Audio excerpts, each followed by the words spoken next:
Number 3। हाजिर जनाब। हाजिर जनाब का कुछ लगता, कल क्यों नहीं आया था ओए? सर जी मैं तो कल आया था। आया था तो हाजिरी रजिस्टर पर हाजिरी क्यों नहीं लगी? सर जी हाजिरी तो आपने लगानी थी। वाहन चलाता है और वो भी मेरे आगे। निकल जा क्लास से, गेट आउट।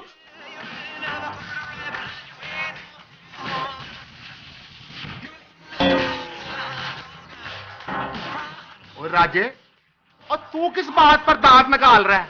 वैसे साहब मेरे तो दांत मुंह के अंदर ही हैं। इसका मतलब है कि मैं झूठ बोल रहा हूँ? वैसे साहब जी मेरा ये मतलब तो नहीं था। यानी मैं तेरा मतलब नहीं समझ सका हूँ। वैसे साहब मैंने ये तो नहीं कहा। मतलब तो तेरा यही था ना? और मुझे चक्कर देने की कोशिश करता है, कंफ्यूज करता है मुझे। करता हूँ मैं तेरी हेडमास्टर साहब से शिकायत। वैसे साहब माफ कर दे, माफ कर दे। और मेरी जमात में माफी नहीं है, गेट आउट।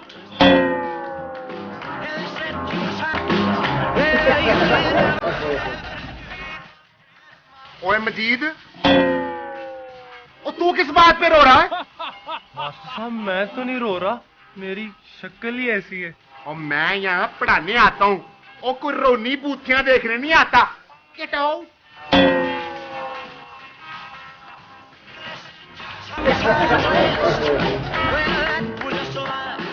तेरा क्या होगा नसीरा?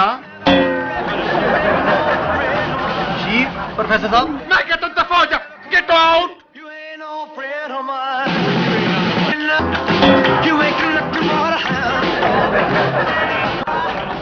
ओए, और तुम लोग क्या सारे तमाशा देख रहे हो? चलो भाई स्टैंडिंग फेसिंग द वॉल कर लो।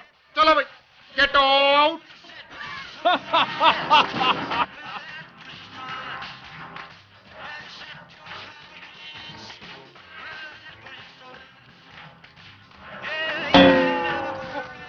बेटा आप किधर जा रहे हैं? आप बैठे।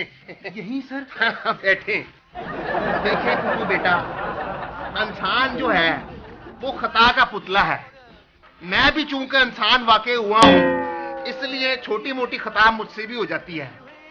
जिस तरह मैंने कल आपकी हल्की फुल्की सी ठुकाई कर दी, मैं उसके लिए आपसे माफी मांगना चाहता हूं। इसीलिए मैंने क्लास के तमाम जो नालायक शागिर्द थे उनको किट आउट कर दिया। नो सर, आप प्लीज ऐसा ना कहें। आप मेरे टीचर हैं, मैं आपकी बड़ी इज्जत करता हूं सर। तो फिर मैं असल बात की तरफ आता हूं। देखें टूटू बेटा, मेरा निकाह भांजा जो है ना, वो मैट्रिक में तीसरी बार फिर फेल हो गया है। मैंने कहा हमें पढ़ाई में इधर उधर वक्त जाया करेगा, क्यों ना उसको पुलिस में भर्ती करवा दिया जाए। जी सर। तो फिर आप अपने फूफा जी से कब बात करेंगे? कौन से फूफा? वही जो पुलिस के महकमे में आला ओहदे पर फैज है। सर वो तो पिछले महीने ही रिटायर हो गए थे। और तूने पहले क्यों नहीं बताया है? आपने पूछा ही नहीं। जबान चलाता है मेरे साथ, और मेरे साथ जबान चलाता है। बदतमीज, मार